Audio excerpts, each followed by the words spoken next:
কথায় আছে যে অতি চালাকের গলায় দড়ি। ঘটনার ব্যাকগ্রাউন্ডটা আপনাদের সামনে আগে তুলে ধরব।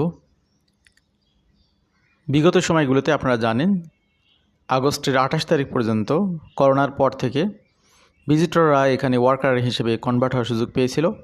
স্টুডেন্ট যারা পড়াশোনা শেষ করে তারাও ফাইনালি এখানে ওয়ার্কার হিসেবে কনভার্ট হয়ে যান। তো কানাডার এমপ্লয়ার যারা তারা কি করতেছিলেন, তারা তাদের দেশীয় যে সমস্ত কানাডার সিটিজেন এবং পার্মানেন্ট রেসিডেন্ট রয়েছেন তাদেরকে হাই স্যালারির চাকরি দেওয়ার থেকে সস্তায় তারা ওই যে ভিজিটর থেকে ওয়ার্কার কিংবা স্টুডেন্ট থেকে ওয়ার্কারে যারা কনভার্ট হচ্ছেন তাদেরকে অল্প মজুরিতে জব দিয়ে তাদের প্রতিষ্ঠানের মুনাফা বৃদ্ধি করার একটা সুযোগ পাচ্ছিলেন।